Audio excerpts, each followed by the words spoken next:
Ladies and gentlemen, welcome back to the 2025 Grand Swiss Tournament. The top two finishers of this tournament will make it to the candidates, and of course the winner of the candidates will then play for the World Chess Championship. Now, there are many storylines in this event. This is the 9th round out of 11. Things are heating up, and we've gotten to a point where some 15 different players can finish in the top two. It's going to be absolutely bananas. And that's the introduction to the video. Now, I just want to quickly say, I've had a headache for the last few hours. I took an Advil. I was considering taking a nap. I was considering not doing this recap because my head hurts a lot. But I think it would be a disservice to this tournament to lump rounds 9 and 10 together in one recap. So we will have a recap. It will just be slightly lower energy, which maybe some of you might even like because I get accused of making content for children. That's one of the biggest things that the critics of this mighty channel say. I think those people are just rated 400 and jealous of our amazing community, though. I've got a lot of great games for you today. These games all have massive implications for the standings, except this very first game. This is the world champion, Gukesh, versus Robert Hovhannisyan, who's an Armenian grandmaster, and Gukesh is struggling in this event, and the big question is, will he turn it around? Will he get some wins? Because he is down quite a bit of rating. He's now down to number 10, number 11 in the world, down from number 4, which is where he was. And in this round in particular, things got really crazy. Like, we are potentially looking at a situation where the world champion loses 4 out of 5 games, if not more, going into the final couple rounds of this tournament. We have a Sveshnikov Sicilian, which is a very dynamic opening. The problem is this opening is extremely theoretical and quite easy for the player with the white pieces to not just know all the best moves, but also to put meaningful pressure on his opponent. And so after e5, knight here, d6, bishop here, attack the knight, try to fork the knights, knight d5, bishop e7, takes, c3, you know, this is one of the most common positions in all of chess. And white has a couple of approaches like bringing the knight back and then popping it out to b4 or e3, a4 ideas, g3, h4, which simultaneously creates kingside attacking chances and also prevents the bishop from going here. And, you know, Hovhannisyan plays perfectly. He plays knight back to c2, then he plays h4, which is, you know, an idea. Gukesh goes g6, now he goes g3, the bishop goes back to g7, it has ideas to go to h6, where it would activate on the diagonal, and Hovhannisyan goes here. Black goes knight e7, trying to trade off the knight. And he just defends his knight, you know, and he replaces the knight with the knight. And I never understood how people play this position with black. Because it just seems so miserable. Like, your pawns can't go forward. This knight is beautiful. The bishop is relying on some weird squiggling to kind of get onto a better diagonal. But white just has a very obvious attack. And, you know, white doesn't have to do anything extreme. He just plays very solidly. Gukesh does activate his bishop and kind of brings his king, and he does equalize. I think he got to a pretty, you know, stable position. But Hovhannisyan just repelled black's forces, didn't really let them get any closer. And this was Gukesh's way at trying to, as always, be very uncompromising. He played the move f5, but this allows the h-file to open now. The king goes to g2. Black goes rook f7, looking for a doubling, and obviously Gukesh is playing this position, you know, as always, for a win. Even here, pawn takes, I think queen takes f5 is the best move. Gukesh voluntarily takes the risk of not trading the queens, but actually only white is better here. After rook f8, threatening on f2, you know, white just plays a move like rook f1, and he's just doing very well. And, you know, the best move here for black is to take the bishop and then go queen d8. Like, it's almost as if the direction of the games that Gukesh is steering in, you gotta respect the fighting spirit. You gotta respect how uncompromising he is. And, you know, if he was playing me, it would pay off. The problem is he's playing extremely experienced grandmasters who are very good at also controlling the game and at times will punish the mistakes. And in this game in particular, you know, he thought here for some 20 minutes and he went queen g4, which threatens the bishop. And after this, you know, he took with the rook. He didn't take with the pawn, which, again, taking with the pawn makes a lot of sense because you kind of want to then get the pawns together. In this position, you know, white is now much better. And when I saw this developing live, I was like, Is he going to lose a fourth game? White now has to go knight c7, threatening the pawn and a fork. I honestly do not know why Hovhannisyan did not play this move. Maybe there's some counterplay on the f-file that's kind of hidden to me. He went here, which is just... Queen e4 is just a move where you just want to end the game. Like, you want to trade the queens, you want to trade all the rooks, and you just want to have a position where, you have zero losing chances. And Gukesh keeps the queens on the board. And then, again, like, he doesn't have an attack anymore. He kind of has, and he goes bishop g5. And watch as, Hovhannisyan again puts Gukesh under some serious pressure here in an endgame where, black has nothing. There's no attack. Rook d1, rook d2. And just kind of watch, like, this is very nice. You're going to get the knight to d5, king f3, and somehow, some way, like, white again ends up in a totally dominating position. Like, if you give Magnus this position with white against literally anybody in the world, even in pairs, if it was the number 2 and number 3 in the world playing on a team, I think Magnus would win this position. Like, this is a dream, dominating on the light squares. The king is going to e4, which it does, and Gukesh goes bishop d6. And now, I'm not saying this is easy by any stretch of the imagination, but you just begin improving your position. You start with g4, right? And then there's a good chance rook c8 happens, rook b5, rook c3, and you try to win the 2-on-1 knight versus bishop endgame, and the knight and the king are so powerful. And Hovhannisyan here actually goes for a knockout shot. He goes for c4, which is rushed. It's rushed because of an amazing defensive resource. But he could have, like, very slowly cooked the position. He goes here, and actually, in this position, white is completely winning. Except for one move.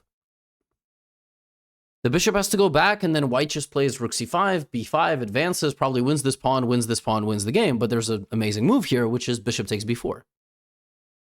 Maybe Hovhannisyan thought he was winning. Maybe he just overlooked this resource, but you sack the bishop, and the knight is not good enough to stop this pawn and win the game. The knight cannot be an offensive piece and a defensive piece. And so ultimately, even though white is up a full knight, black's pawn is simply too strong. You go here, I play rook a4, and you're going to have to give the knight away. Rook a5, even if you don't give the knight away, you can't, right? If knight b3, king comes here, and this is a draw. The players just agreed to a draw here. But if white had not rushed, I mean, I'm not saying Gukesh would have lost this position, but this is a miserable endgame. This is not fun. That whole game was not fun. And like, he's really struggling. He tried to create some chances in this game, but it was all smooth sailing for white. Now, we will of course turn our attention now to the games for the top of the standings, because he's still the freaking world champ. Like, everybody else in this tournament is qualifying to play Gukesh, right? So we will look at all these games. All these games were insane. These are all games from the top boards. Every game has important tournament implications. But you want to see Gukesh putting up these like strong fighting performances. But I mean, these games have been miserable. He hasn't had a chance in like several rounds, and this just shows it doesn't just show that Gukesh is struggling. It shows that this tournament is a bloodbath. Like, really, it's wide open. Now, this was a crazy game. Board 1, Sarin Firouzja. So this was a Sicilian. Nihal went for an Alpin Sicilian with c3. And then we got this side line with bishop c4, knight b6. This is not the most popular line. d5, en passant, c4 in between move. And this position arose from the opening, okay? And now, Firouzja, I cannot explain how he plays this position. I would need him to sit here and explain it. If I asked literally any of you, I said, you are playing black in this position. You have 5 seconds, make a move. Without fail, 99% of you would say to castle. About 0.5% of you would say pin the knight. And the other 0.5% would think that this is a free knight right here. You guys would play queen takes knight and you would lose your queen. Castles is the best move. Firouzja, for reasons I don't understand, thought for 11 minutes and chose not to castle. He obviously didn't like something. He obviously, is also looking to, be a bit more creative and original. The problem is sometimes the solution is the best one, because now white is threatening a winning combination. White is threatening to go knight b5, kick the queen away, take, and when the queen comes back, knight c7. So now you either have to move the knight or move the queen. You got to do something. He does move the queen, but this just looks like something is missing. Now Nihal just gets two very easy moves. Very easy moves, right? And now, again, I ask you, what is the most natural move? You would say to castle. Not anymore, because now actually there's tactics. So you have to play this odd move, rook b8. And so now white goes knight g5, and you actually can't really castle anymore. Kind of. Why? Because after castle, there's knight takes h7. If king takes, you are pinned. This is check, and I win your knight. You're going to be up a knight. That's not good. So Firouzja here can, begin to do some crazy stuff, and he does. He plays the move e6, and Nihal Sarin finds a brilliant move, bishop to a3. That knight is just straight up hanging. Firouzja takes it, and now Nihal is winning. Of course you play knight d6 here, right? No. But you had to. Knight d6 check was the best move, and when black moves the king, you don't take with a fork, then you play f4. And the idea is that if the knight takes on f4, now you do this, and the queen is stuck to the defense of the knight. So after taking the rook, I would then go after your knight as well. That's the idea. And if you move the queen to f6, I have the unbelievable bulldozer f5. This is all a hypothetical. You can tell the board is a different color. Okay? This could have happened. Knight d6, king d7, and then this idea f4, f5, just completely ripping apart the position and getting to Firouzja's king. But Nihal misses the combination of knight d6 and f4. He plays f4 straight away, and this allows queen f6. And now after knight d6, king d7 is not forced anymore, you would play king d8. Originally, the queen was on g5. This was not possible. So that is the little difference here. So Nihal here stumbles. He actually doesn't find the most critical continuation, and instead of playing king d8, which is the computer's top choice to get out of knight d6, which is an inhumane move, knight e7 is played instead, leaving the center, defending the position, still allowing knight d6 check, by the way, which still is not played. Instead, g4 is played, threatening to trap the queen. This is a game of two of the biggest geniuses on the planet. That is not an exaggeration, and that is not sarcasm. Like, they are two of the most creative, ferocious players. Queen h4 now.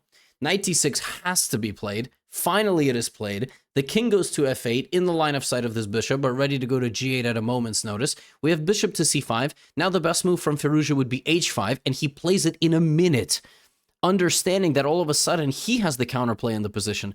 g5 is well met with bishop d7, and then you win control of the light squares. So you have bishop takes c6.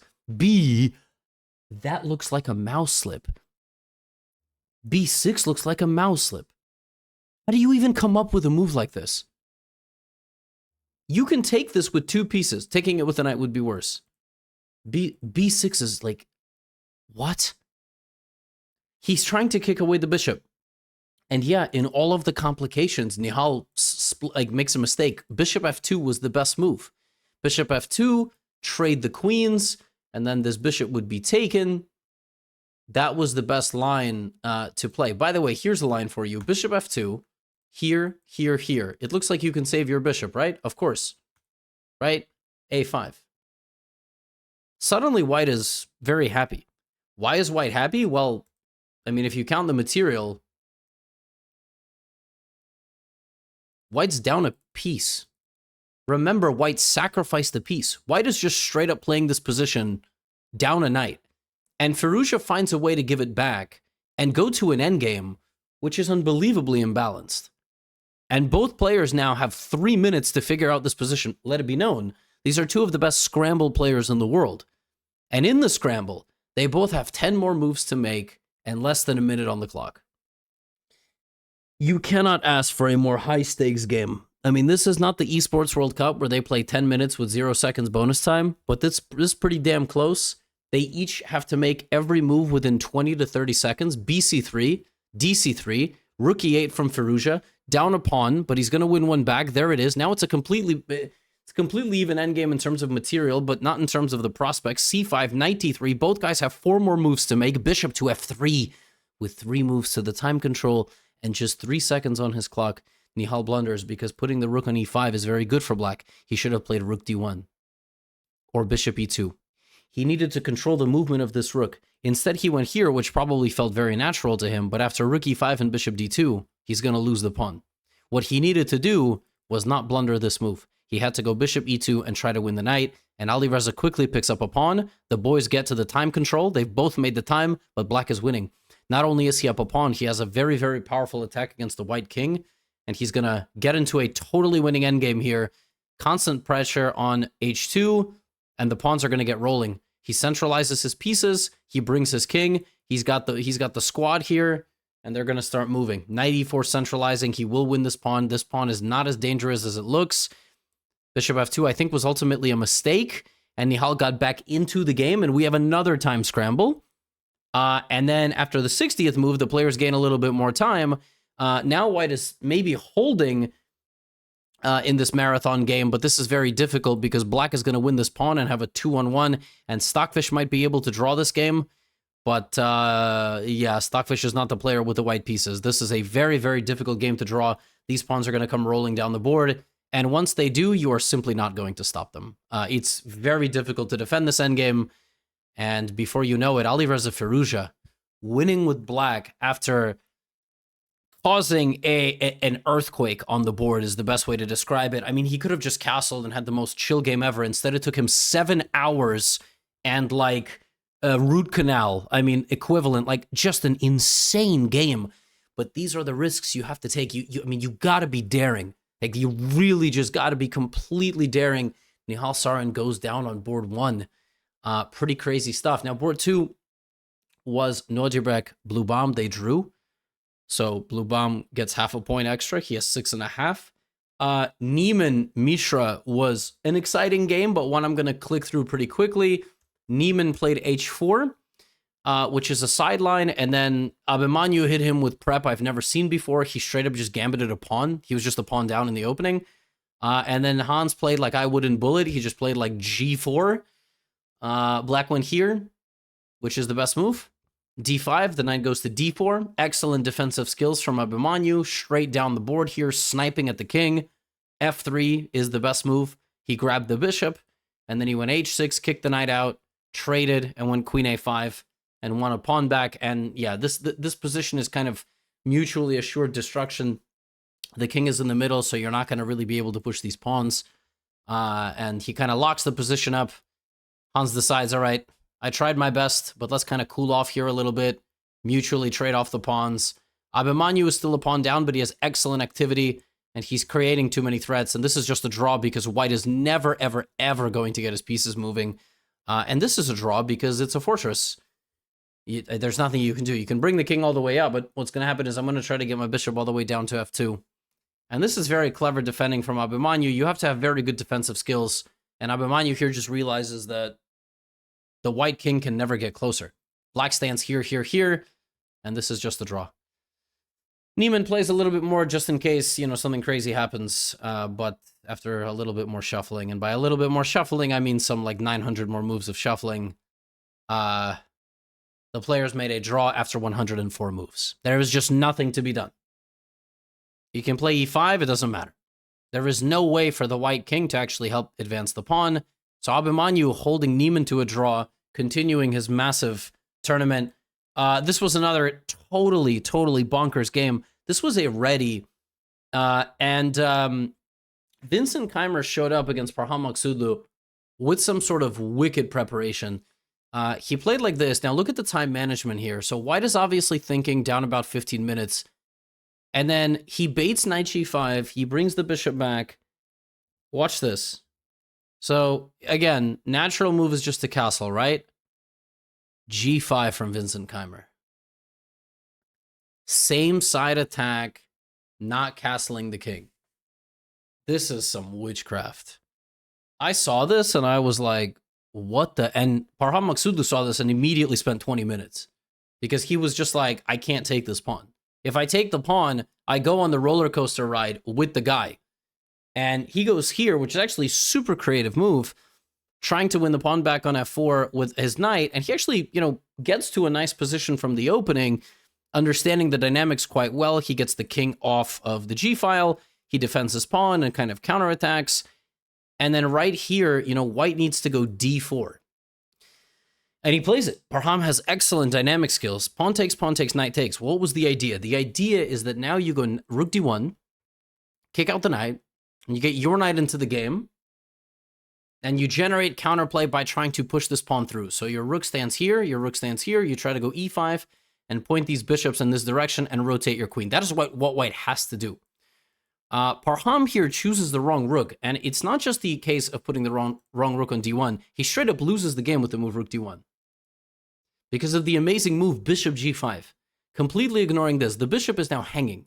That's why you needed to move the other rook, so that this rook could have been defending this bishop. You can't take this because I would open up an attack on your queen, and so he moves back. This gives black just enough time to regain stability. This bishop is now hanging, so it moves again. King b8, the king runs off of any sort of lines, and Vincent Keimer here is just totally dominating. Rook g5, an incredible move. If you take it, I take like this, then I open up the rook with the attack. Rook g5 is completely amazing move. The queen would be trapped, rook g6, and Vincent Keimer is totally winning. He just now needs to clean things up a little bit. Look at this. He is now 2 pawns up. But then there is a little scare in this game. Some 35 moves in with the move h4, losing a significant chunk of the advantage after queen takes. And I don't know what Vincent missed. He could have just went queen c6 check and took this pawn, and this pawn would have stayed on the board. He would have just had the h-pawn for the endgame. But he blunders. He has 47 seconds. He goes h4, and I don't know what he overlooked. Maybe he just thought he was cleanly winning this pawn, but actually this was not the best approach, this type of position. Having the outside pawn would have been stronger. The problem is, just like in the Fallujah game, it really just doesn't matter. Like, the computer says it's -1, and it just makes no difference. Black is 3 pawns up in this endgame, and a queen trade basically seals the deal. So Vincent keeps threatening a queen trade, and he keeps putting the pressure. He keeps threatening a queen trade, and at some point he's just going to start moving his pawns, or totally swarm the king. And the queen trades keep getting threatened, and there we go. Once the pawn gets rolling, yeah, I mean, you can't stop it. a3, now you're stuck to the defense of the pawn. Great move, deflecting 2 pieces at the same time, now pushing the knight around, and this is game over. King e2, queen d1 mate, bishop g1, queen f3, and rook d1 mate. Vincent Keimer is tied for first in the Grand Swiss. An excellent win for him. He's catching fire just at the right moment. 3 wins in his last 4 games, and that was after losing to Marc-Andre Morizzi. So it shows you that even in this tournament, as long as you lose a game, as long as you keep winning games, it doesn't matter if you lose a game. Speaking of winning a game, the Dutch gentlemen had to play against each other. I'm sure they exchanged some pleasantries and a little bit of tea with stroop waffle, my favorite. No joke. I went to Amsterdam in 2024, and since then, I have probably eaten 100 stroopwafels. Guys, if you think it's overrated, it's really not. I mean, they're absolutely delicious. This was a Catalan. None of this really matters. Jordan van Forest voluntarily entered a position that feels a little bit like probably what a prostate exam feels like. It doesn't feel great, but kind of, you got to get it once you're in old age. And yeah, I mean, basically, Anish Giri has 2 bishops. That's literally his only advantage. And, he will slowly try to win the game on this side of the board. Like, the game will be won and lost somewhere here. In all likelihood, like, white will maybe try to bring the king and get in with the king or get in with the rook. And Jordan, if he's stockfish, will defend this position correctly. So 30 minutes per player. Here we go. 1 rook is traded. Both rooks are being offered for a trade. And now white will try to win this endgame. The kings will probably come, and we'll see what happens. So f3, king f2, f4. It's still about equal. Now black is left with a little bit of a weakness and maybe some prospect of white kind of getting closer. Knight d4 is the best move. He plays it. Bishop f1 is I mean, really everything is being traded here. And Jordan here needed to play knight f3 and go for this pawn. Knight f3, threatening the pawn. If you defend it, I have knight d2. And then we trade the pawns and probably make a draw. He thinks for 3 minutes and 36 seconds. He panics because he has 18 seconds on the clock, and he blunders the game in one move. Then the knight is attacking this pawn, but the pawn goes up and locks both these pawns in place for the bishop to go eat them. And yeah, he just chose the wrong approach with, and that's the whole game. It looks like you're defending here, but you're not, because my next move is king d3. I simply win. Maybe Jordan thought he had knight d6, but this is losing. This is a losing endgame. It's a losing endgame because the knight is trapped. a4 is a threat. If you go like a6, probably a4 is winning. I mean, it's not the best move, but just getting the knight out, and if you want to win the game with no drama, you just go king c4, king d5, and yeah, you just win. And that, ladies and gentlemen, is how Anish Giri won his 9th round at the Grand Swiss. He just won a knight versus bishop endgame. And that's unfortunate, because you can play like 30 perfect moves and make one mistake. And you got to feel for Jordan. I had a really bad feeling about this position. I tuned into this game around here, and I was like, I just have a bad feeling. Like, Anish is a very, very, very good player. A couple of other players that shined. Arjun Erigaisi versus Sam Sevian. Sevian undefeated until this point in the tournament. Erigaisi doing Erigaisi things. Plays a ready, kind of a Neo-Catalan type of thing. Reverse Benoni. Game is equal for a very long time. Very long time. But just enough imbalance for Arjun to, out of nowhere, generate an... And by the way, all these games are being decided with players in time trouble. Nihal blundered in time trouble. Maksudlu did not blunder in time trouble. But Jordan Van Forest in a time trouble, right? Like, all these games are ultimately being decided because you have 30 seconds on the clock, and you have to play g5, right? Sarin, same thing. g5 here, and, you know, activate. And he goes here, knight e5. It's just game over. It's game over because you're just... Rook d5, you got to sack material. It looks like you're getting out, but a beautiful move here, I think, completely missed by Sevian. Rook d8. This is the dagger. This is hanging, but so is the bishop. And if you take knight f7, and Arjun Erigaisi, with a nice little flick of the wrist, gets a totally winning position here. Rook will move. He's going to queen the pawn. This is a winning endgame. It takes a little bit of time to convert it, but g4 is made, so that will definitely help. And Erigaisi wins after suffering a loss a few rounds previously. And one more game for you. This game, again, Erdomus is basically in every recap at this point. MVL lost to Maritzi, who has beaten like half the people in this recap, basically.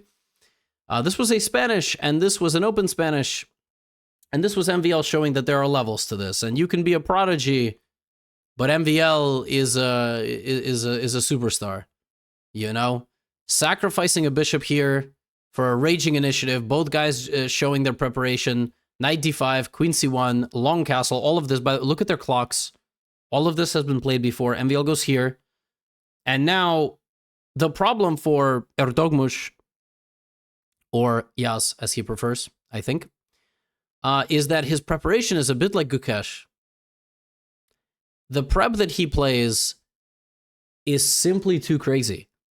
And what happens when the prep is too crazy is you will end up spending 43 minutes on a move. And what's going to happen is you will inevitably make some mistake. And very quickly, Maxime just generates a very powerful initiative, protecting his king and opening up the lines to Black's king. And he just, I mean, look at it. Maxime has spent 20 minutes. Right? He is just totally unfit. Knight b5. If this... Knight a7, just totally crushing here. And that's exactly what happens. Knight c6, rook d1, beautiful move. Knight a5, escaping before getting captured. Just winning. And Maxime just has to show his technique here. Ultimately not going below an hour until the 38th move of the game. And Maxime has now won 3 in a row. So he lost a game. I know I'm skipping forward a little bit. He actually messed this up very slightly, but just like the other games... An hour 17 to 2:52 on the clock. And Maxime will win it in the long run. Not perfect, but good enough. And that is exactly how winning chess games works. Rook c7. And that's it. One pawn is required. That's all. And this is a win. King b6, king c7, the pawn promotes. Maxime, 3 wins in a row against 2650.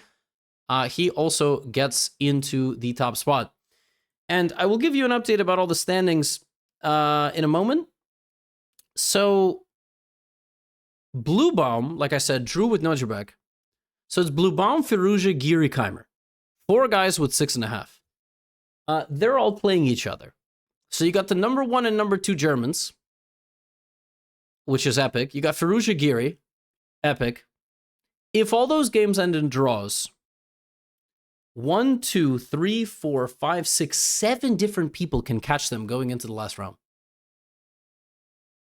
There is a world in which there are some 6 people tied for first going into the last round of the Grand Swiss, and only 2 make the candidates. And the fact that it's not going to be decided by a tiebreaker, but by tie breaks, meaning, you know, the system to break all the ties of scoring is really, really wild. I would argue the 5.5s are basically all out of it. I really, really doubt. I think 8 points is kind of the magic number, but we'll see. We will see. Any of these players could go to the candidates. Incredible stuff. On the women's side, the top boards were draws today. Irina Krush won a very nice game against Antoinette Stefanova. Unfortunately, she was half a point behind, but she has won 3 out of her last 4 games. And so Lagno and Vaishali still lead the tournament, but Tan Zhongyi and Yu Shin-song and Bibisara have 6.5. So hopefully all of them get paired against each other going into the last rounds. We have Krush here with Muzichuk. They could play spoiler. It looks like Lagno is going to win the tournament. I would, bet on that. Yeah, I mean, it's all the familiar faces here. Nothing really has been a shakeup. Where it is completely unclear is in the Open. Completely, I have no clue who's going to be in the top 2 here. Any of these guys could steal it. Obviously, playing white in the last couple, the 10th round's huge. Firouzja's probably, tough matchup for Giri. But we'll see. We'll see. That's all I have for you today. See you tomorrow. Get out of here.